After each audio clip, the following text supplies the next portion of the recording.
an offshore wind port at SBMT as further proof. Still others believed that retaining a container port and maritime industrial space at BMT was a key policy initiative for New York City. However, they were skeptical that there was adequate demand to fill the whole site with maritime uses that would generate a financial or economic return that would justify the significant infrastructure investment required to bring the whole site into a state of good repair. As proof, they noted that currently only about half the site, approximately 60 acres, is currently dedicated towards maritime-related uses, and these uses are supported with a significant amount of operational subsidy. The remainder of the site contains parking, storage, and non-maritime-related industrial warehouses. As the task force went on, several sessions focused on this question about the correct size and orientation of the port component of this project. Moffitt and Nickel, the retained maritime consultant, conducted an in-depth market study focused on understanding the outlook for freight and passenger activity at BMT. Based on the results of the Moffitt and Nickel studies, it was determined that there was adequate market support for a 60-acre port with two basic components. First, a container operation occupying the vast majority of Pier 10 and its uplands, which is about half of the port site, half the 60 acres. This operation could be made operationally self-sufficient through a combination of several factors. Public investment in the piers to bring them to a state of good repair, long-term operating agreements with a port operator in order to incentivize private investments in the topside, and increasing throughput through densification that could be accommodated by this mix of public and private investment. The second component of the 60 acres would be the opportunity for a flex maritime facility located in the northern half of the site, in the area currently occupied by Piers 8, 9A, and 9B. This flex maritime area could be used to house a number of uses, including a potential expansion of container uses if there was demand, construction staging, general bulk cargo, and blue highway uses. A key component of this flex maritime area was the demolition of the existing outdated crumbling finger piers, two of which, Piers 9A and 9B, had already been condemned and out of service since late 2023, and replacing them with a modern, flexible marginal pier with a large berth of approximately 1,700 linear feet. This is the port plan that was ultimately incorporated into the vision plan that was passed by a 2/3 majority of the BMT task force that was made up of local elected officials, community groups, tenant associations, and industry and affordable housing advocates. Notably, almost all the representatives on the task force with maritime industrial experience were among those 2/3 who supported the vision plan. The vision plan also included a commitment to release an RFEI in the fall of 2025 to gather information on additional proposed port configurations and gauge market interest in additional maritime industrial activities at the BMT port. That RFEI was issued in October of 2025 and was distributed widely through direct emails, advertisements, and trade publications and press releases. As a testament to the widespread publicity of the availability of the RFEI, over 250 individuals representing over 220 companies downloaded the RFEI. There were over 80 attendees at the site information session and site tour on October 30th, and 25 responses were submitted by the due date of December 15th. Since that time, EDC staff has been reviewing the proposals and interviewed many of the respondents to get clarification on their responses. BMT board members and local elected officials have been invited to review the full responses, and many have taken up that offer. And lastly, I want to clarify that this was an RFEI, not an RFP. BMTDC will not be using these responses to select a future operator of the port facilities. Rather, the information learned from these responses is intended to provide critical information for further refining the port and could be useful in shaping a future RFP or multiple RFPs that will be used to select the port operator in the future. Next slide. This slide lists the 25 responses that we received. We have broken them down into 4 categories. The RFEI encouraged a broad range of responses, including those who were interested in being the operator of the full port site, as well as those who did not have capacity to run the full site, but were more interested in only a portion of the site, perhaps as a potential subtenant of the eventual port operator. Accordingly, 6 of the respondents indicated interest in being full port operators. Another 7 expressed interest in operating a small portion of the site, perhaps as a tenant of the full port operator. 2 respondents indicated an interest in just operating the cruise terminal portion of the site. And then finally, 10 respondents submitted responses that were not specifically aimed at running a portion of the facility per se, Rather, they were focused on providing services that they to the port operator or to EDC or BMT. Next slide. We're going to go through each of these proposals, but before we do, we wanted to summarize the key big picture takeaways from those responses. The RFEI listed 6 key objectives. The chart lists each objective on the left-hand side and the key takeaways that were relevant for each one on the right-hand side. As mentioned, the first objective was to identify potential port operators, developers, and potential port maritime industrial businesses that were interested in BMT. The responses to the RFEI showed strong interest from a wide variety of potential respondents. Notably, many of the responses came from some of the largest port operators in the country, and indeed, even the world. Next, though the RFEI referenced the port size and layout included in the vision plan, it also invited respondents to propose alternatives in both the size and configuration of the facility. These responses showed a general concurrence. The responses showed a general concurrence that the 60-acre port size seemed appropriate. Many of them noted that the size also afforded sufficient space for future growth through densification rather than expanding the footprint of the site. Additionally, many of the full port operators concurred with the importance of the investment in a marginal pier for the flex maritime portion of the site. Furthermore, they validated the focus in the vision plan on the mix of maritime uses, including container, cruise, construction staging, and blue highway.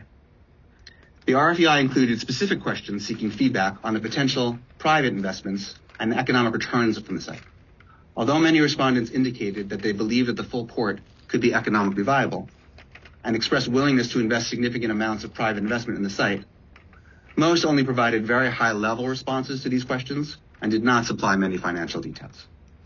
Lastly, in response to questions in the RFEI about potential interest in a linkage of the BMT site to the new Hunts Point Marine Terminal via Blue Highway network, many respondents expressed a strong interest in such a link and indicated that it could be additive to the overall financial outlook of the site.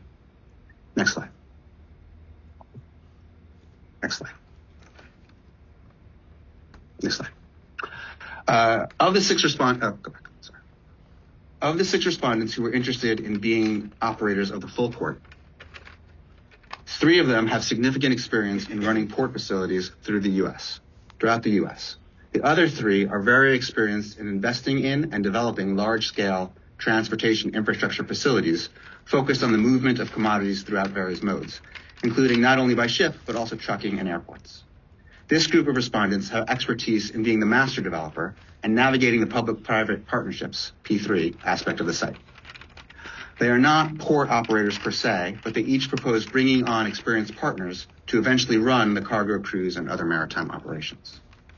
Some of the key questions that each of these 6 responses focused on were whether they had the experience of the respondent in operating, developing a port of this size, their response to the size of the port proposed in the vision plan, how well they thought the port in the vision plan could accommodate future growth, the importance of the investment in the marginal pier, the importance of the Hunts Point connection, and finally, whether they were interested in just the cargo operations or also the cruise terminal. Next slide. We'll start with Carrick's, also known through their subsidiary of SS Marine. Carrick's is one of the world's largest independent marine terminal operators with over 76 years of experience in the field. They are based out of Seattle and have operations throughout the U.S., Mexico, Canada, Central America, South America, and Asia. Locally, they are the operators of a facility at the Port of New York, New Jersey in Bayonne. Other North American operations include Long Beach, Los Angeles, Seattle, Tacoma, Oakland, Jacksonville, New Orleans, Montreal, and Vancouver. Their 27 container terminals handle over 28 million TEU. TEU is a maritime term that stands for 20-foot equivalent units, which is a standardized container unit. In addition, they operate cruise terminals in Vancouver, Seattle, Miami, Galveston, and San Diego, amongst others. Their response indicated support for the 60-acre size port, emphasized the importance of the marginal pier investment, proposed the ability to grow operations through densification on the site, and approved of the potential connection to the Hunts Point, noting the resilience such a connection could provide during emergencies. Finally, given their vast experience in both cargo and cruise operations, they expressed a desire to run both the port facility and the cruise terminal. Next slide. Ports America. Ports America is a leading U.S. marine terminal operator that handles 19 million TEU annually at their container ports, in addition to almost 7 million passengers annually at their cruise terminals. They have 33 ports and 76 locations throughout the U.S., including Los Angeles, Baltimore, Miami, Tampa, New Orleans, Tacoma, and Houston. Locally, they have facilities in Port Newark and are currently the operators of both the Brooklyn and Manhattan cruise terminals. In addition, they operate cruise terminals in Los Angeles, Miami, Seattle, Norfolk, and several other North American locations. Their response indicated support for the 60-acre-sized port, described the marginal pier as the most logical solution to modernize the site, and planned the ability to grow operations through densification on site. Though they noted that it may add project complexity, they also felt that the potential connection to Hunts Point could be extremely advantageous. And then finally, like Carrick's, given their vast experience in both cargo and cruise operations, they expressed a desire to run both the port facility and the cruise terminal. Next slide. Next up is Red Hook Container Terminal and Seaboard Marine. Red Hook Container Terminal is the current operator of the container and cargo operations in BMT and has been there since 2011. In addition to the facility at BMT, Red Hook Container Terminal also operates a facility in Port Newark and is the co-developer of the South Brooklyn Marine Terminal site in Sunset Park, which is currently being converted into an offshore wind port together with Equinor, a multinational Norwegian energy company. Over the last decade plus, RHCT has created deep ties within the local community, supporting many local community building organizations. For this submission, RHCT has proposed partnering with Seaboard Marine, a publicly traded corporation founded in 1983. Seaboard is a premier ocean transportation company that provides regular service between North America, the Caribbean, Central, and Southern America. They operate a fleet of 25 vessels, serving over 40 ports in over 25 countries. Currently, they provide weekly service into BMT, carrying produce, seafood, clothing, medicine, and other commodities back and forth from Brooklyn to Latin America and the Caribbean. Both RHCT and Seaboard express the importance of investing in electrifying the port and broadening the Blue Highway network. Their response indicated support for the 60-acre-sized port, referred to the creation of a marginal pier as, quote, a critical investment, and proposed the ability to grow operations through densification on site. This respondent felt that the connection to Hunts Point was so important that they included a Hunts Point produce wholesaler, E. Armada, as a partner in their plans. Other partners included D&M Lumber, a long-term tenant at BMT who was formerly at Pier 8 and currently at Pier 11, Ionic Order, a precast concrete manufacturer who's currently specializing in delivering to construction sites and coastal resiliency projects around the city, and Tilcon, another current tenant at RHCT that is a leading supplier of crushed stone, sand, and aggregate that is brought into the site by barge. They also included Dutch X, who provides mid- and last-mile delivery services using the largest fleet of electric bikes in the country. Finally, the proposed team does not have any specific cruise terminal operations experience. However, they noted that if the RFP included cruise and cargo and they were combined into one, they would bring on another partner with cruise experience, but did not think that combining both facilities was necessary. Next slide. Prologis. As I mentioned before, the next three respondents have not been directly involved in port operations, but rather have significant experience in executing on complex transportation logistics infrastructure projects that involve public-private partnerships. The Prologis response. Prologis is an owner and operator and developer of industrial and logistics real estate with a 1.3 billion square foot portfolio in 20 countries, including the U.S., Rotterdam, and Singapore. Prologis is one of the largest owners of industrial space supporting port infrastructure globally, including warehousing, cold chain, container staging, fleet electrification, and last-mile logistics. Prologis has a significant footprint in the New York region with over 40 million square feet and $20 billion in assets. At BMT, they propose playing the role of enabling maritime use through durable electrified infrastructure and supporting the operations of tenants and vessel operators with their development expertise. Prologis was the only respondent who proposed an alternative configuration of the port. The Prologis plan is called for maintaining the finger pier layouts at piers 8, 9A, and 9B. However, rather than using those piers for ship berthing, this plan called for moving a substantial portion of the residential development onto the finger piers. The remaining residential program would remain in the BMT North and Atlantic Basin areas, but the portion in the BMT North would be lifted a full story above the current ground plane to push it above the floodplain. The port facilities would then be located in a garage structure under the residential component. Ships containing bulk cargo or roll-on, roll-off cargo would berth between the finger piers, while container ships would continue to berth at Pier 10. Container storage and operations would continue to happen at an open yard at Pier 10 and an enclosed warehouse facility under the residential. Although the Prologis alternative vision would result in a slightly larger footprint for port operations at 67 acres versus 60 acres in the vision plan, during our interview with them, Prologis explained that the redesign of the site was primarily motivated by bring the residential component and public access closer to the waterfront, rather than cutting it off behind the closed-off port facilities. By redesigning the site, they wound up with a 67-acre port, but this was not the result of a firm belief that the port needed to be bigger. The relocation of a portion of the residential development to the finger piers would bring down the heights of the buildings in BMT North while maintaining the same number of units in the vision plan. However, we must note that in previous conversations with the New York State Department of Environmental Conservation, DEC, the regulatory hurdles for building residential on finger piers will be significant. DEC has expressed little interest in approving non-maritime related uses being built on decks above water. And this may be a significant problem with this layout. Prologis proposed bringing a future partner in with port operation experience to be a tenant on the site to operate the container port. The cargo operations and cruise, to operate the container port, the cargo operations and cruise terminal.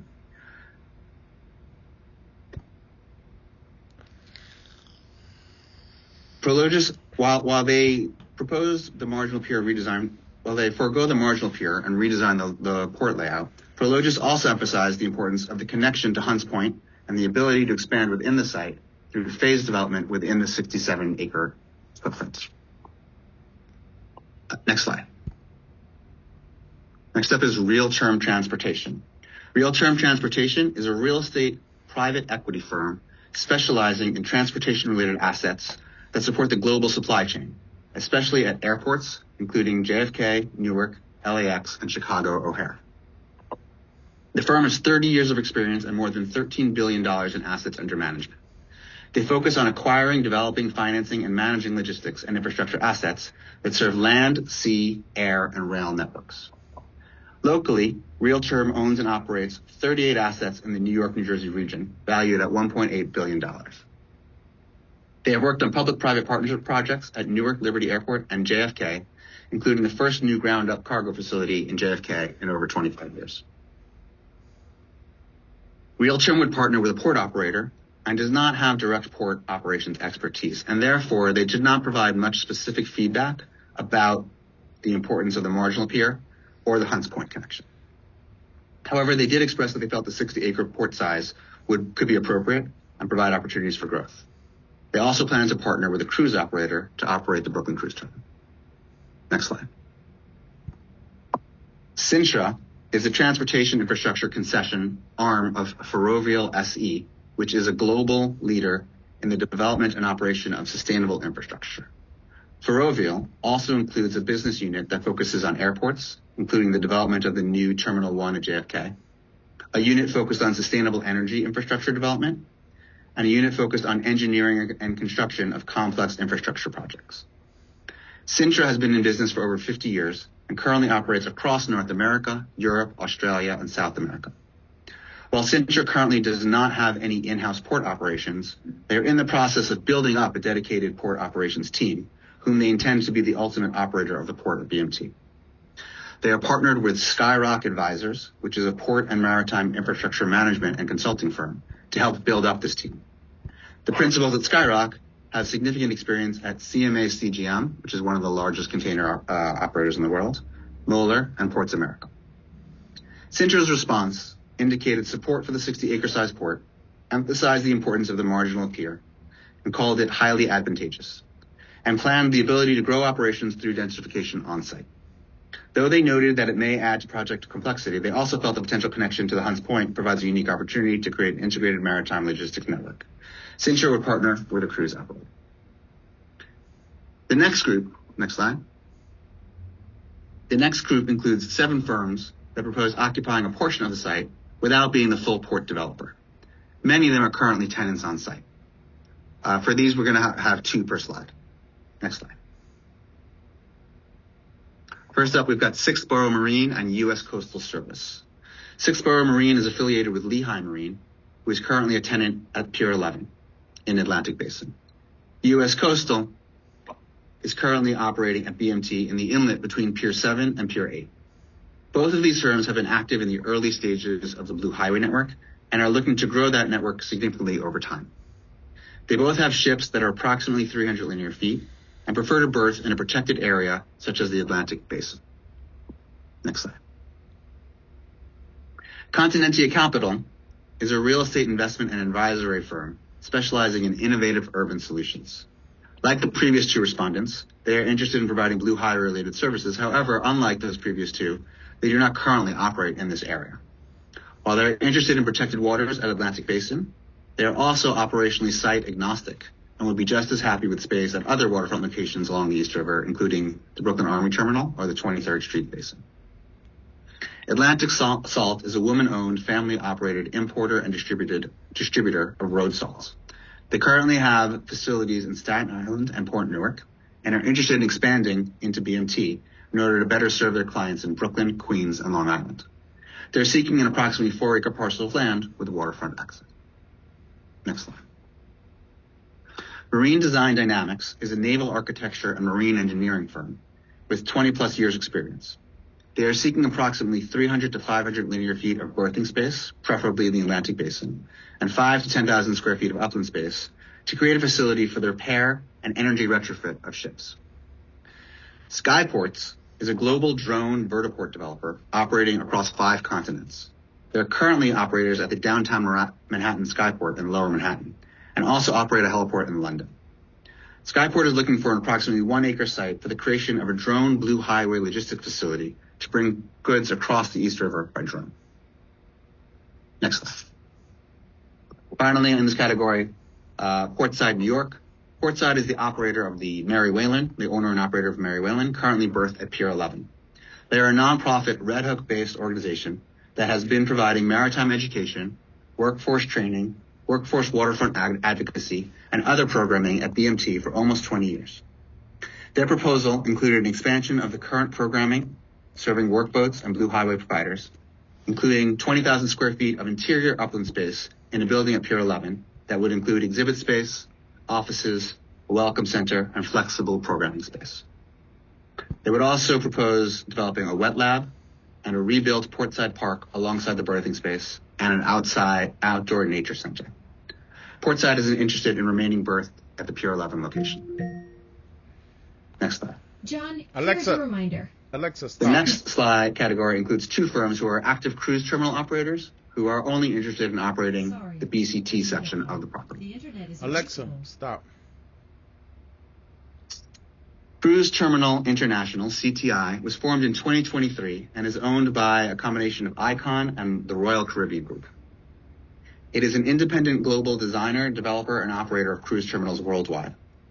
CTI owns Miami Cruise Terminal A, which handles over 2.1 million passengers annually, as well as projects in Ravenna, Italy, which is under construction and scheduled to open in 2026, Barcelona, which is also currently under construction, and St. Thomas and, I'm going to say this wrong, but Fiumicino, Italy, which are both in the planning stages. CTI's proposal validates many of the assumptions made in the vision plan, including the general size of the cruise terminal building, the size of ships that could be attracted, and the importance of building attractive public space around the cruise terminal building. They are also committed to providing state-of-the-art shore power facilities and have a lot of experience in doing so. Next slide. Global Ports Holdings, or GPH, is a cruise port developer and operator that has been in operation since 2004. They managed 32 cruise ports across 19 countries, including Nassau in the Bahamas, Barcelona, Singapore, Lisbon, and San Juan. Combined, their terminals will welcome over 22 million passengers in 2026. GBH's proposal, similarly, is supportive of the vision plan for cruise operations at Pier 12 and also emphasized the importance of implementing state-of-the-art shore power development, and they have significant experience in providing that at their other berths, including in Nassau, where they have a 72 megawatt capacity. Next slide. The remaining respondents were mostly focused on providing services to the port operator or to BMTDC. Next slide. In general, these respondents fell into three categories.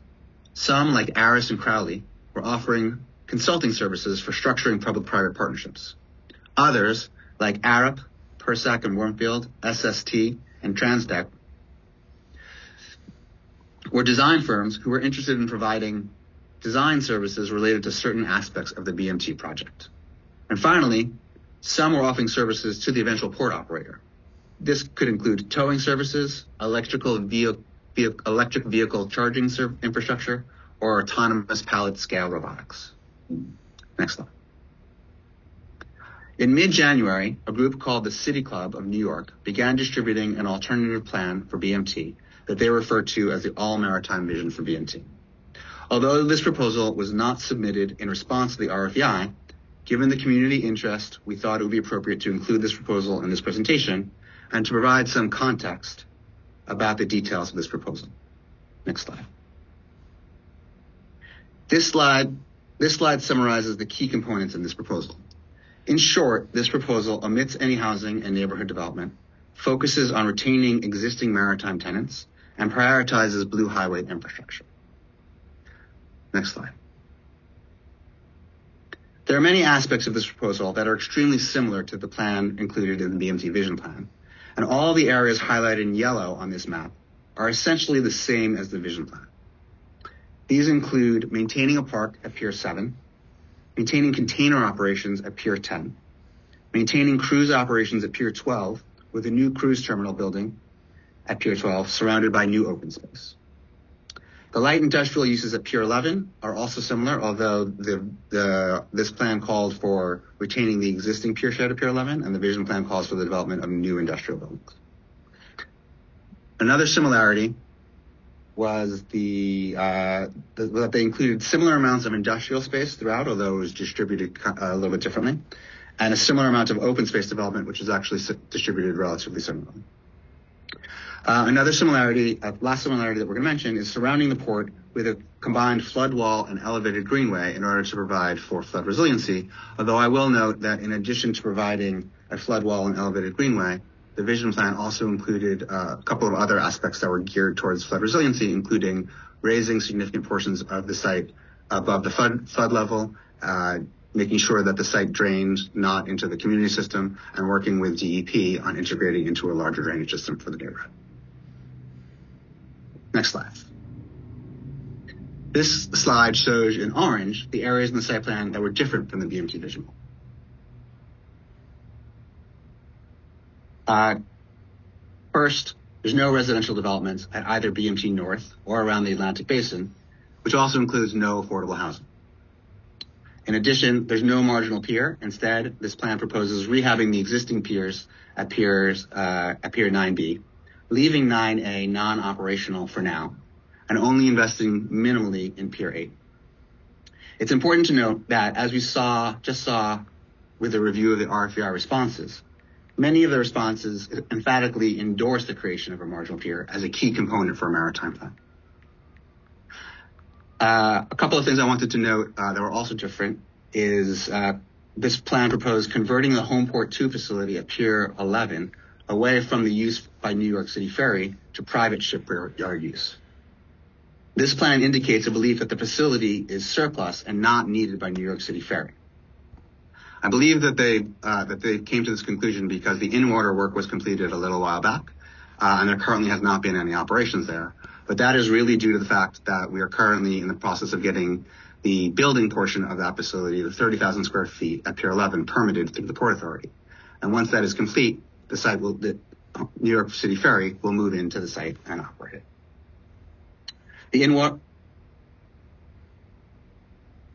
And it's also important to note that we're working on plans to expand New York City ferry service throughout the city, and with that expansion, this site will become even more important.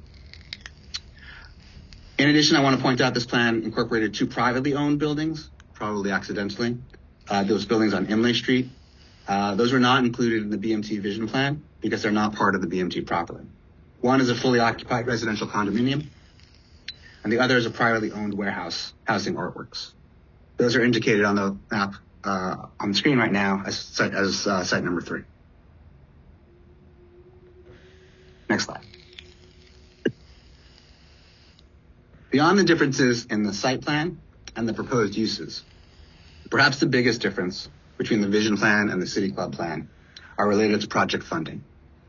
The vision plan is projected to require approximately $3.5 billion in overall public investment.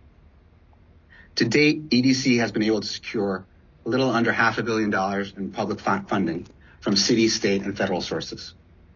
In addition, EDC estimates that the residential development will generate approximately $2.5 billion in combined land value and payments in lieu of taxes. The revenue streams from these developments will partially cross-subsidize the public investment required to bring the port uses into a state of good repair while modernizing. EDC is currently actively pursuing other public grant opportunities to fund the remaining gap in this program. On the other hand, the City Club plan explicitly states that it is impractical to present financial models at this time. Even so, the plan undercounts the cost of the proposal in 2 significant ways. First, the plan does not account for all of the expenses, and there are three examples for how they do that.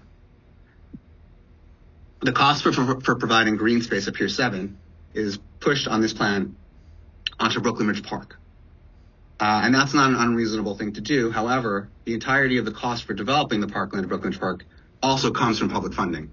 So just pushing it onto Brooklyn Ridge Park does not negate the need to find public funding to pay for that cost.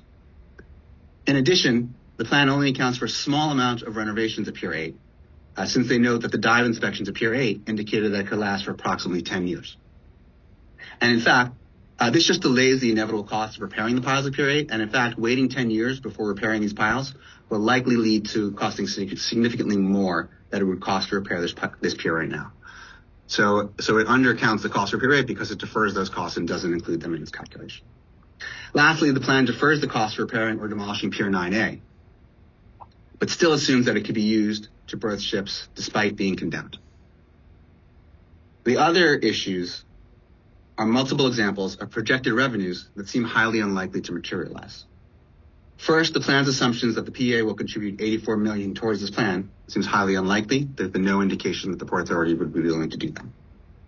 Second, the assumption that the mega grant money could be repurposed for other purposes is also highly unlikely, since the grant money was specifically granted for the creation of a marginal pier, and the City Club plan does not include building a marginal pier. The plan also indicates IDA tax abatements on the site as a potential funding source, although the site is already publicly owned and therefore already tax exempt. And finally, the plan assumes a significant amount of private investment in the site without providing any indication that these investments would yield any sort of market rate return and therefore would happen. In the end, the point here is not to diminish the City Club plan, rather is to point out that the City Club plan is trying to solve for a very different problem than the Vision Plan was.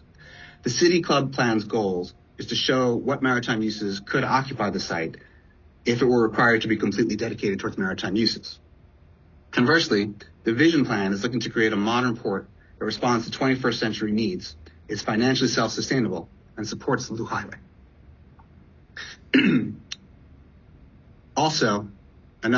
This also indicates that the City Club plan does not acknowledge that the current container port operations are heavily subsidized to the tune of several $1 million a year. And one of the key motivations of the Vision Plan is to create a port that is not only modernized, but also is operationally self-sufficient. The Vision Plan is also looking to use the housing development at the site to not only build out community amenities and affordable housing, but also to provide a cross-subsidy to help support the development of the modern port facility. The Vision Plan also funds significant off-site improvements, including a $75 million fund to support off-site affordable housing, a $200 million fund to support long overdue renovations at the Red Hook houses, and a $10 million fund to support industrial development in Red Hook, and also provides 250,000 square feet of community facility space. In addition to many other benefits, none of these other benefits are included in the City Club plan. Ultimately, while the City Club plan provides an interesting alternative view, it does not meet the multifaceted goals of the vision plan that was approved by a supermajority of the BMT task force. Next slide. Now I'm going to turn it over to Brooke Tango, our Senior Vice President at EDC, and she will walk us through the next steps. Thank you. Thanks, David. Hi, everybody. Before we move into next steps, I want to take a moment to explain how the Port RFEI responses relate to the environmental review process, since that's a question we've heard frequently. Under SECRA state law, the Environmental Impact Statement, or EIS, is required to include an alternatives analysis. The purpose of this analysis is to look at reasonable and feasible options that either avoid or reduce significant environmental impacts, or that approach the project in a different way while meeting the project's core goal and objectives. This analysis results in an apples-to-apples comparison of alternative scenarios to the proposed project, so that decision makers can clearly understand the trade-offs between different scenarios. The EIS will always include a no-action alternative, which reflects existing conditions if no project were to move forward. And if the proposed project were to result in unmitigated significant adverse impacts, the EIS would also include a no unmitigated significant adverse impact alternative, which essentially represents a modified version of the project that avoids those impacts. The draft scope of work, which was released in September, also noted the potential for including a port alternative, informed by this RFEI. The ideas, feedback, and themes raised through the RFEI help inform whether such alternative is reasonable and feasible to study. Ultimately, it is the SECRA lead agency's decision on which alternatives are reasonable to study. I also want to emphasize that while alternatives are studied in the EIS, there is no requirement that an alternative be selected or implemented at the end of the process. The purpose of the analysis is to inform decision-making, not to predetermine an outcome. Next slide, please. Turning to next steps, I'm sharing a reminder that the SECRA scoping comment period is open through the end of the month, March 31st. As Anton mentioned at the top of this meeting is not a forum to lodge formal comments on the SECRA documents. So if you would like to comment on the draft scope of work or environmental review framework, written comments can be submitted to MOEC, and those comments will help refine what will be studied in the draft EIS or DEIS. We'll also include MOEC's contact information in the chat for your convenience. Separately, the BMTDC board will review and discuss the Port RFEI responses at its next board meeting in the coming months. That discussion will focus on what we learned from the respondents, including themes that may be relevant to the environmental review and future decision making. Importantly, the closure of the public comment period for scoping at the end of March does not restrict our nor BMTDC's ability to carefully review RFEI responses and incorporate new insights throughout the summer and fall before a DEIS would be released. Any alternative identified as a result of the RFEI review, BMTDC deliberations, or deemed necessary by the SECRA lead agency will be comprehensively evaluated and presented in the forthcoming DEIS. There will be a dedicated public hearing and comment period for the DEIS and GPP, which provides more opportunities for the public to weigh in and for additional feedback to be considered. This process ensures there is sufficient time and flexibility to incorporate the latest findings from the RFEI and to appropriately analyze a range of reasonable alternatives. While the EIS may include a port alternative for its value in comparative analysis purposes, it's important to emphasize that we continue to advance the Brooklyn Marine Terminal project as outlined in the approved vision plan and as detailed in the draft scope of work. Alternatives within the EIS will ultimately be judged by how closely they fulfill the project's goals and objectives as outlined in that vision plan. That concludes EDC's presentation. I'll now pass it back to Anton to kick off Q&A. Thank you, David. Thank you, Brooke. We'll now be moving to the Q&A portion of the information session. Just off the top, I know there's a number of people who are asking about the presentation and the recording. Those will be uploaded to the website, and we can drop a link into the chat. Now, as we move to the Q&A portion, just want to flag that we want as many participants as possible to be able to ask the questions. So please keep this in mind for your fellow participants in the brevity of your questions. So how this will work is we will ask people to raise their hands using the Zoom function, and then we will go through each of those questions one by one in the order they were received. So with that, I'll let you raise your hands if you have a question and go from there.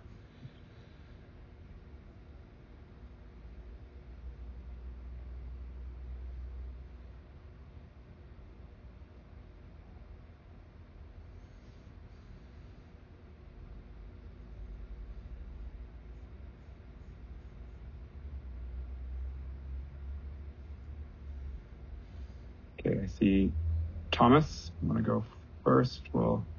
Thomas McMahon. Yeah, I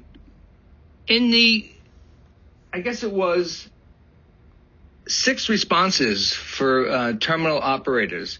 Did any of them discuss the potential for private investment coming into the terminals as part of their strategy? Yeah, I'll answer that. Yes, almost all of them indicated that if they were awarded the site through the Future Port RFP, that they would invest significant amounts of money in the port operations. In general, the vision plan indicated that the public sector would be responsible for making investments in the below grade, fixing the building the marginal pier, fixing the bulkheads, things like that. Bringing certain infrastructure to the site, but that it was expected that the port operator would invest significantly in the topside operations, potentially including the building of warehouses, potentially the construction of an RTG to densify the site. All of those were discussed, both sometimes in the written proposal, sometimes in our interview with them, and almost all of them indicated significant investment. Thank you. The next hand I saw is from Sharon. Yeah. Hi, it's Randy Gordon. I'm with Sharon. Just a couple quick questions. So 6 port operators responded. You, I think, indicated that there were over 200 downloads of the RFEI. Can you give us a sense of how many port operators in total looked at the RFEI, so we can have a sense of the percentage of those who actually responded? Yeah, that's a good question. I don't know that number off the top of my head. I can tell you that having tracked the downloads when they were happening, there were many more respondents who downloaded and some who reached out and who we thought were going to submit. Many of them, I think, were a little bit confused about the RFEI versus RFP nature. And once they understood that it was really an RFEI and really just for informational purposes, declined to, take on the effort of submitting for the RFEI, but indicated that when it came time for RFP, when it was actually, really up for bid, they would be more interested in participating. Okay. And then, again, just 2 more quick questions. The other respondents outside the port operators, did any of them comment on the design of the port? Most of the other operators did not comment on the overall design, mostly because they were really seeking to occupy a small portion of the site, and so they didn't really comment on the overall design of the port. They just needed an acre, up to 4 acres here and there, and they felt that that could be accommodated in a lot of different areas. As you saw in the proposal, many of those respondents were really focused on the Atlantic Basin side, and so they were focused more on what happened in Atlantic Basin rather than the rest of the site. Okay. And very last question: when the concept of the RFEI was introduced, it wasn't just about input into the EIS process, right? I think it was considered something maybe broader into the overall plan. So that's what we've been talking a lot about this as input into EIS, but I'm curious to understand how it plays into other work that will be underway. Yeah, that's a good question. So the vision plan is a relatively conceptual plan, and over the course of the next year or two, it's going to be the port plan is going to be refined further.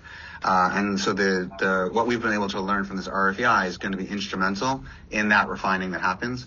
That refining is going to be important as we kind of move into the EIS. It's also going to be important as we start, after the EIS, putting together an RFP for port operations, and as we move through a lot of the processes going forward. So it is you are correct. It is not just about the EIS and the GPP. It is also about the design guidelines. It's about the future port operations and kind of understanding how the various components of the site are going to work together moving forward.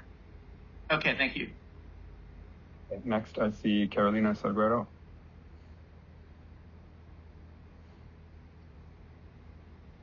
Yeah, hi. I'm just speaking up because we, Portside New York, responded to the RFEI, and I may have missed it because the cell phone went down, but I didn't hear our proposal summarized. Did the EDC summarize our proposal? We did. You were the seventh proposal that we went through of the okay, great. So. Yeah, I had some flickering cell phone coming back from Van Brunt Street. Okay, good to know. I'll just put our Portside Needs a Home link in the chat. Thanks very much. No problem. Thank you. Ryan Farrell. Hey, yeah, two questions. One, wondering if you could drop the deck in the chat or send it to us in some other way. And then the second question was for the response that included like a fleet of drone operators. I'm just curious to know more about where they've set up operations before, just so I'm curious about what impact that has environmentally. That's all. Yeah. Anton, I don't know if you want to handle this. I'll just say one thing real quick, which is that currently I think there are significant regulatory hurdles associated with the proposal there. We asked them about that in our interview with them, and they indicated that, they were working with the regulatory authorities. They hoped to get, approval at some point to be able to operate drones across the East River. I don't think they currently have that, so I'm not sure that there's a current, place where they do that. So it's a somewhat aspirational proposal. Anton, do you want to add anything? And you're more familiar with them than I am. Yeah, I will just add that this particular company's Skyport Drone Services is conducting a pilot with the Port Authority of New York and New Jersey to explore middle mile freight delivery within the New York Harbor, and this is really a push to move away from truck-based traffic for some smaller, time-sensitive, and usually emergency or healthcare-related type deliveries. Okay, I see Lev Zaks.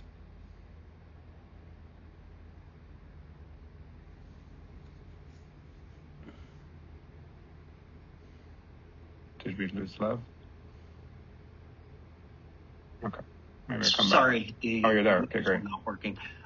Yes, I was just wondering, has the EDC looked at the zoning of adjacent properties to the site? And if so, what are they thinking about them? Because the properties that are to the east are zoned mixed match between residential and commercial with no real thought process. We have looked at the zoning in the surrounding neighborhood. I'm not sure that I understand exactly what you're asking. The plan here is to put together a plan for the publicly owned property and not to entitle development or change the underlying zoning of any of the private property around the site. So we've been mostly focused on the development opportunities within the site. Although we are aware of the developments and zoning constraints on the properties around it. Okay, thank you. See Carly Baker-Rice. Okay. Hi, everyone. Two questions in 4 parts. First one, what oversight and direction did the BMTDC provide to EDC and its contractors in the construction of this summary? This summary was, we allowed the BMTDC board members to come in and review all of the proposals. We asked them for feedback on the proposals to allow us to kind of shape the questions that were asked during the interviews. And we provided a big picture summary to the BMTDC board at their last meeting, but the presentation itself was not vetted through the BMTDC board.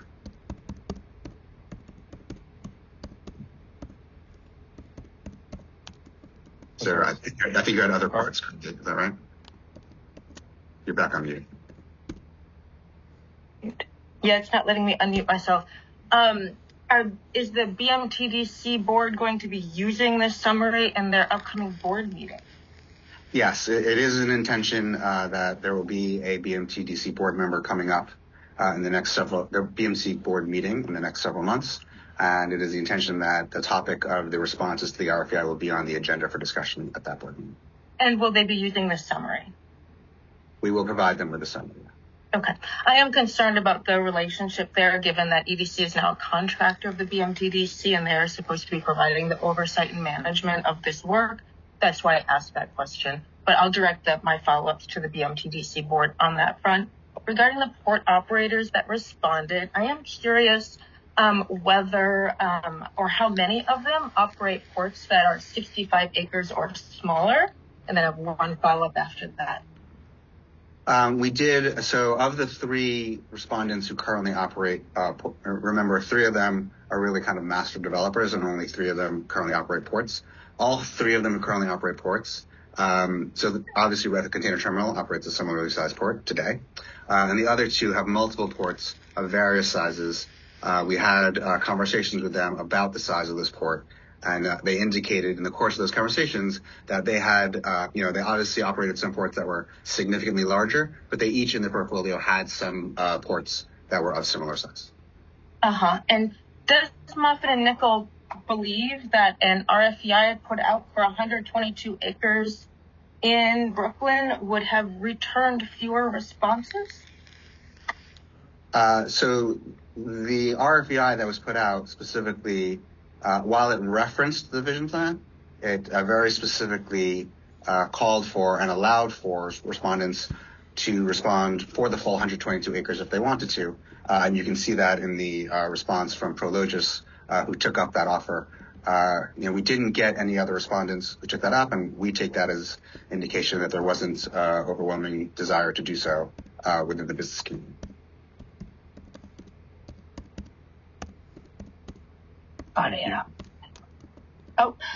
So I guess the question is, does Moffitt and Nickel, the port consultants, believe that we would have had fewer responses if the existing vision plan wasn't already in place, which is obviously very publicly available? But I think it's really just the hypothetical question is, let's say we had 2 ports that were 65 acres, both of them. We can clearly fill them all up, I think is the point. And that was one of the test cases for this. So I appreciate that they are responding to your question in the affirmative, but there might be a lot of reasons behind that. I think what these responses demonstrate as a whole is we could fill up 122 acres.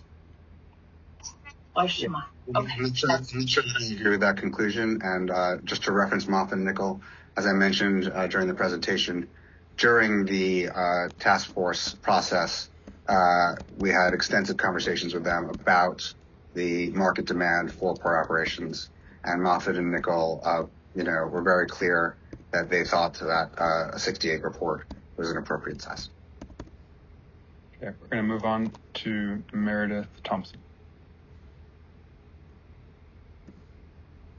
Hi, yes. Thank you for providing these information sessions, first of all. I really appreciate it.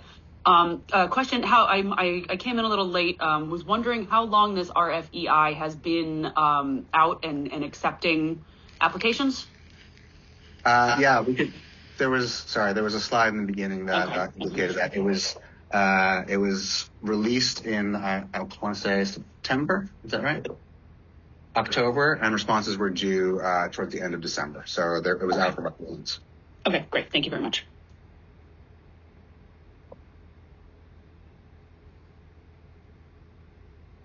Okay.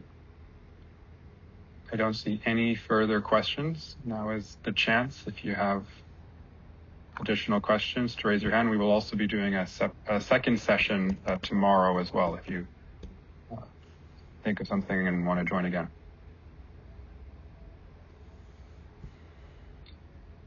And I'll also open it up if there are any questions in Mandarin or Spanish. We can cover those at this time with the interpreters. Okay, so Robert Hughes, one more here. We'll just get you off mute.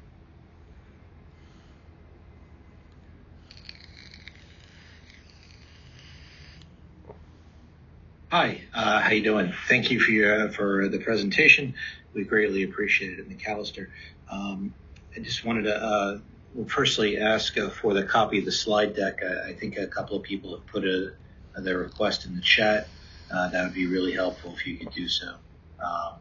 And then that's all the questions we have for this time. But we definitely want to monitor this as a port operator in New York for over 160 years. We're keen to be a participant. Thank you. Thank you, Robert. Yes, we will be uploading that to the website, and we'll share the link in the chat. Thank you. Another question from Deborah Tackney.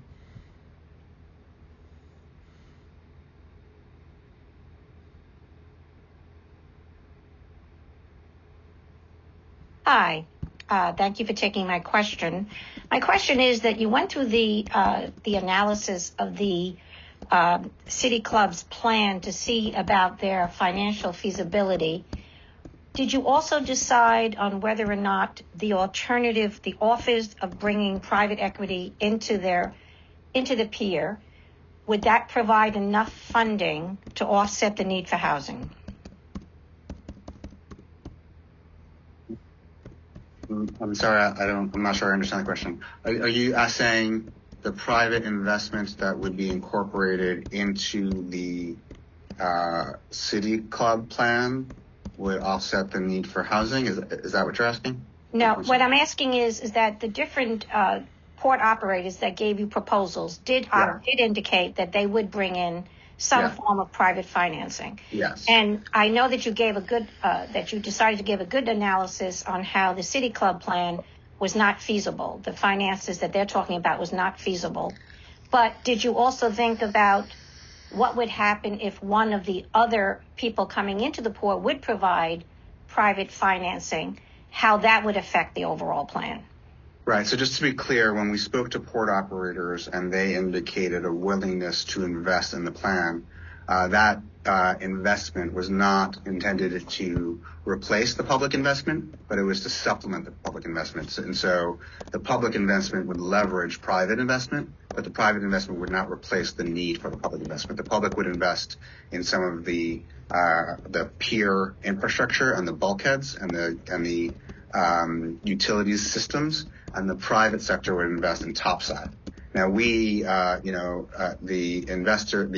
operators who indicated that they would be willing to invest, we're taking their statements at face value that those investments would yield returns for them that would make sense. Okay, thank you. No problem. Okay, see another question from Lev Sachs. Okay, sorry. So I know that you mentioned you're not looking at adjacent areas, but I live in the neighborhood, so I am concerned about what the impact is of the development in this neighborhood. And I've seen what's been happening in Red Hook. And so that's part of the reason I was asking about the zoning, as a lot of warehouses have popped up there. And I specifically was interested in how the EDC is going to address the fact that this area is very poorly served by public transport, which was not part of this presentation, and how the transport of, any additional residents that are going to be moving into the neighborhood is going to be dealt with, along with the transport of all these goods that are going to be coming into these ports. Yeah, you are correct. We didn't address it in this presentation. There is a significant amount of discussion of transportation plans in the vision plan document itself. We can drop a link to the vision plan document in the chat, and you can see that in its entirety. In addition, when we move forward to an EIS, the EIS will include an analysis of transportation impacts of this plan. And so that will be analyzed thoroughly as well. And then finally, Brooke, if you're still on, related to Les' concern about impact on the kind of development around the site, do you want to talk a little bit about the categories of impact that the environmental impact would cover and how it covers that concern? Sure, yeah, that's spot on about the transportation analysis. Transportation is one of 20 different technical areas that's studied in an EIS. There's also a socioeconomic study, which looks at the potential displacement or risk of displacement on businesses and residential populations. So, Lev, I'm just going to encourage you to lodge any formal comments on the environmental review and take a look at our draft scope of work. It's all on EDC's website. I think that will address a lot of your questions about how the city is approaching the analysis, and it will be released in the draft EIS later this year. Great. Moving on. Sharon, I see your hand up.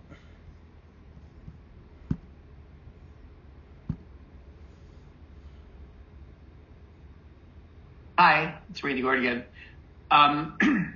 Now, I know one person in the chat expressed interest in seeing more details about one of the port operators' proposals. I think the one with finger piers and the housing on the piers. So will you be making all or portions of the port operators' responses beyond these summaries available to the public? And if not, why? At this point in time, this level of summary is what we are intending on releasing. We want to respect the privacy of some of the operators and not release information that was not intended to be public. And so we feel that this response accurately and appropriately covers the responses that we received. But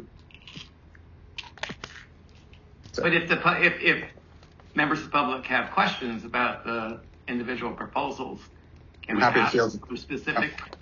Yeah, happy to field additional questions about any of the proposals. Okay. All right.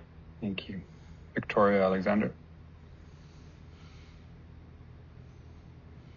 Yes, I just want to highlight that, when a powerful entity like a political figure or an agency like EDC puts out a process that already defines the project scale and use and parameters, they've essentially created a selection environment.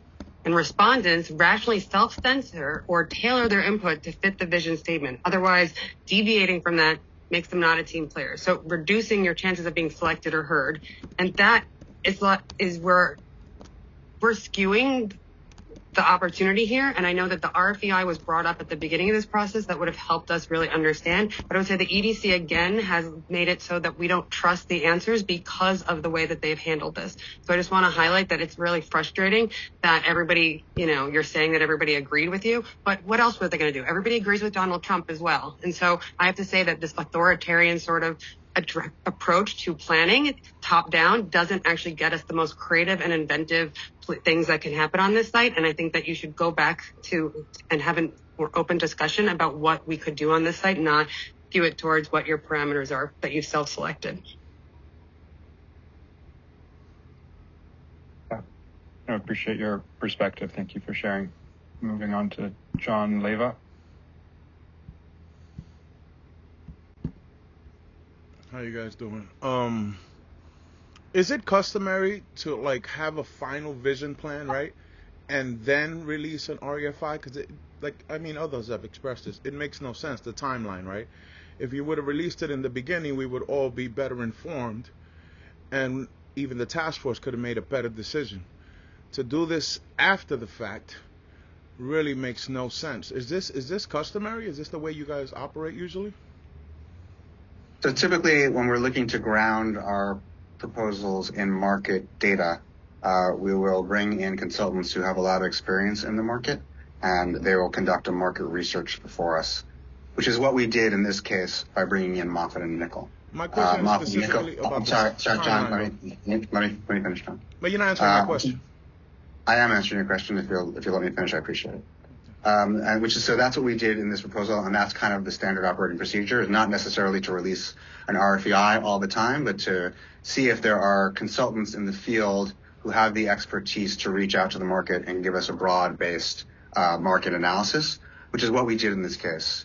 After we did that with Moffitt and Nickel at the beginning of the task force, there were some folks who continued to take issue with the conclusions in the Moffitt and Nickel study and continued to want us to issue an RFEI in order to supplement the standard market study with an RFEI which provided additional market data. And that's why that was done later on.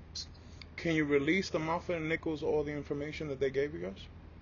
So in the RFEI document, there was a memo that was produced by Moffitt and Nickel that summarized the responses. And I think someone dropped it in the chat a little while back. I think Amanda dropped it in the chat. I saw. So you can take a look at that. There were also several presentations by Moffitt and Nickel that were given to the task force, and I believe that many of those task force presentations were posted on the CB6 website throughout. So those have been made up.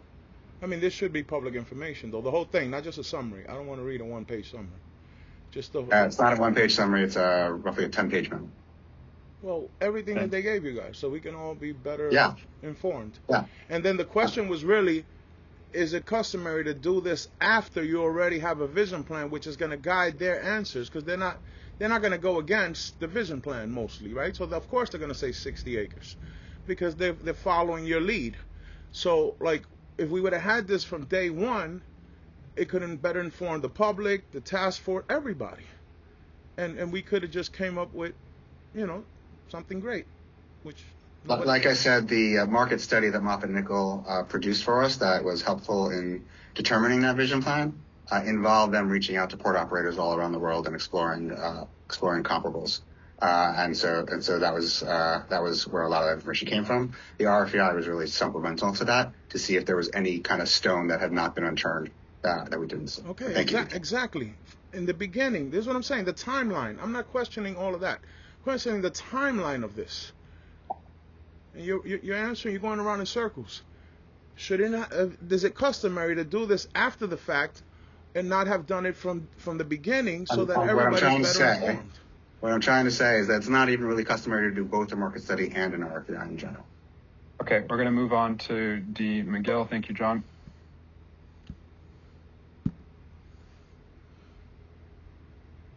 Hi, can you hear me? Yes. Okay, great, thanks. I may have missed it, but I know that a couple people asked for you to put the deck in the chat. Did I miss it, or was it dropped in there? Because the deck is useful. We will upload this recording and the presentation up onto that website where the link is. Okay, so not just the presentation, but the deck itself as well? The deck is the presentation, is my understanding. Well, meaning it will be like a separate document that one could look at all your slides. Yes, the recording and a link to download a PDF excellent. of the slides. All right, yes. Thank you. I wasn't sure. And forgive me if I'm missing something here, and this is somewhat related to the process that John was just talking about, but it's actually different. If I understood the various meetings earlier properly, that the SECRA does require looking at an alternative other than do nothing, correct? The SECRA requires two alternatives: do nothing and the proposed is. And you have the option to use additional alternatives if you so desire. Okay, because I thought at that other meeting that they said they were required to look at something that was an alternative that was do nothing. So do these proposals, the RFEI, they're going to inform potentially creating a new alternative that is like a variation of the vision plan? Am I understanding this correctly? Right. So ultimately, the Mayor's Office of Environmental Coordination is the lead agency on this environmental impact statement, mm-hmm. and the decision of whether to include any additional alternatives will be up to them as the lead agency. We do anticipate that the BMTDC board will have opinions about whether there should be alternatives, and that then that they might recommend certain alternatives to the Mayor's Office of Environmental Coordination if they think it's fair. Okay. So that is part of the role of the RFEI, is to potentially provide an alternative. To the extent that the agencies I just mentioned review the feedback that we got, and they determine that based on this response, there is reason to include additional alternatives, they would do so. Okay. And then it seemed like what you were saying, because you sort of said one thing and backed off a little, that would simply be a switch up to the port part of the plan. It seems as if you're saying the housing is what it is, and the port, how it gets configured, may change. Am I hearing that correctly? An alternate, an EIS alternate could be as different as it wants to be. Okay, great. All right, well, thank you for that clarification. Appreciate it. Okay. Back to you, Lev, for another question. Yes, sorry, I might be a little late into the game, but David, given that you have answered most of the questions, maybe you could summarize what the objections that people have put forward that you've heard about the vision plan. Not necessarily that you agree with them, but, just categorize them, because I've heard several comments around housing, or do we do the port at all? I haven't heard a lot about parks. That's one thing that, obviously, being in the area, I am concerned with.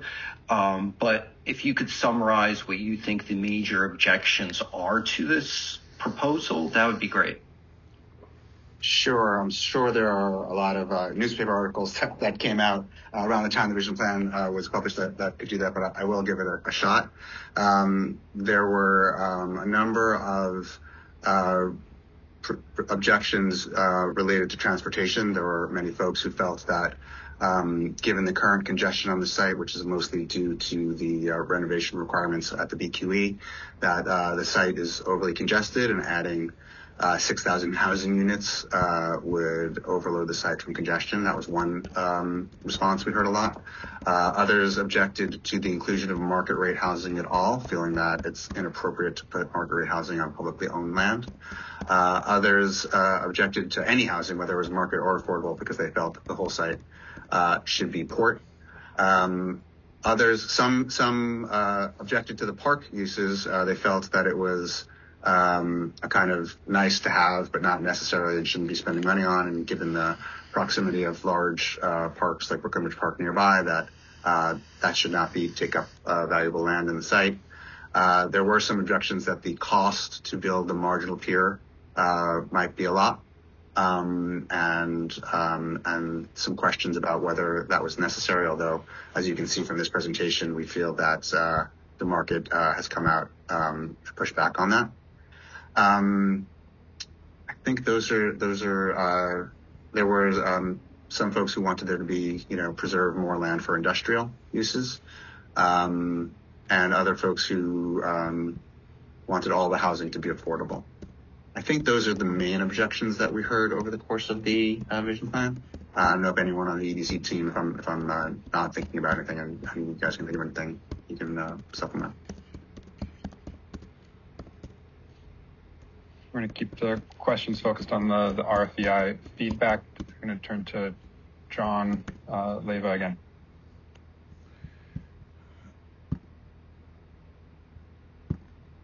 Man, that brought up so much stuff. I forgot what I was going to ask. But I'll focus on the marginal piers, because I think that was something that I had said. It's not so much about either marginal pier or finger piers, but the marginal piers going so far out into the water, which all the research I've read, one of the advantages that it's closer to the shoreline, whatever you guys call it, whatever technical term that is, I think something with a B or something. It's unnecessary for it to go so far out unless you need the money, you want land for housing, and then that makes it exponentially more expensive. And as an alternate plan, what a lot of people in the community said was cover the BQE. Like, just deck that and put contextual housing. That's 10 to 12 city blocks, right? That could have housing, and it would be a plus for everybody. According to your own research that I read, that the container port is growing at 5%, right? So in 20 years, that's 100%. Is this going to be able to accommodate the growth of that? The growth of the Blue Highway is the growth of everything. Like when we talk about creating a port of the future, it's to future-proof it for the next 50 years, right? So we can build housing in a lot of places, but we can't park ships in a lot of places. This is the place for ships. This is historically the place for ships. And then this is one of my main points. I remember now what I wanted to say. The nothing scenario, the whatever you guys call it, would be disingenuous, because the way it's been operating now, you've only been giving them 5-year leases. With 5-year leases, they couldn't invest in machinery that's going to outlive 5 years. They couldn't get investors. They couldn't do anything. You was trying to strangle them. Between the Port Authority and whoever was trying to strangle them and kind of run them out of business. And they're still there and they're still growing. So with a little support, it could go a long way. Now you diminish the City Club plan, right? But the City Club plan, it phases. It phases and it looks and it gives it time for later on. If we see, well, the port didn't work, 10, 20 years from now, all right, take it all then. But to shrink it to the point where it's not gonna really be that viable for everything that wants to be done here. And you made it so expensive by going so far into the water. It just makes no sense. All right. Thank you, John, for your comment. Lev, I see your hand. I am going to turn to Rosa Putanza first. She hasn't had a chance to ask a question, and then we'll come back to you, Lev. So, Rosa? Yes. Hi. I really would love for you to reconsider the City Club plan. We've heard so many different arguments, and it really talks to keeping this as a viable waterfront. You don't have other spaces in the city that can accommodate the type of transportation, the type of, ships that can come in, especially in emergencies. So I know that you gave us a comparison about why it's not viable, but I really urge everyone here to really reconsider the City Club's plan, because we need to preserve the waterfront here. And also all of the RFEIs talked about the 60 acres rather than the 120 acres. So it was really limited. So people really responded to the 60 acres and not to 120 of what could be done if they had the opportunity to really expand, their proposals. So thank you for taking my comments. Thank you. I just want to respond to one piece of that, which is that the RFEI in several locations, and I'm happy to point them out to you, while it referenced the vision plan, also indicated openness to considering plans that exceeded the plan, exceeded or changed the port plan that was in the vision plan. Thank you. Thank you. So we are 5 minutes out before the end of the information sessions. If you have a question, now is the time. Lev, I see your hand. Turning to you now. So I wanted to say thank you, David, for summarizing. I understand the concern about putting housing in, whether it's affordable or market. You sort of put it in, you can't take it out. How did you guys think about that versus a phased-in approach, as in do 60 acres and then a park for 30 of it that then can be converted to either, more marine terminal or more housing down the road? Because 50 years is a long time to plan for and guess what's going to happen. Because 50 years ago, right, there was a lot of marine activity in that area, and then it died off, right, because of technological, environmental shifts. Trucks came in. So for us to think that we can plan 50 years in advance is, I think, a little foolhardy. So I'm just wondering how you thought about, allowing for changes and shifts in the market conditions down the road. Yeah, that's a good question. And I just want to clarify that, when we talk about the vision plan, although it is a comprehensive vision, it is not all going to wind up getting built in one fell swoop. The environmental impact statement includes an approximation of how long it will take to execute on the plan. And I think, we're proposing in the environmental impact statement that it will have this development phased in over a 15-year period. And even in the vision plan itself, I think one of the last sections starts talking about the phasing in of the plan and indicates which pieces of the vision plan would be the first movers, and then indicates that the rest of the site would kind of come in later phases. And so there's always opportunities with phasing, and even going through the GPP process, the state's general project plan process. Once we get through that process and that process is approved, there are always opportunities for modifications to the GPP that can go through that additional process if the situation turns out to be different. So thank you. Okay, Meredith Thompson, I see your hand. Hi, yeah. Just one more question, two-part.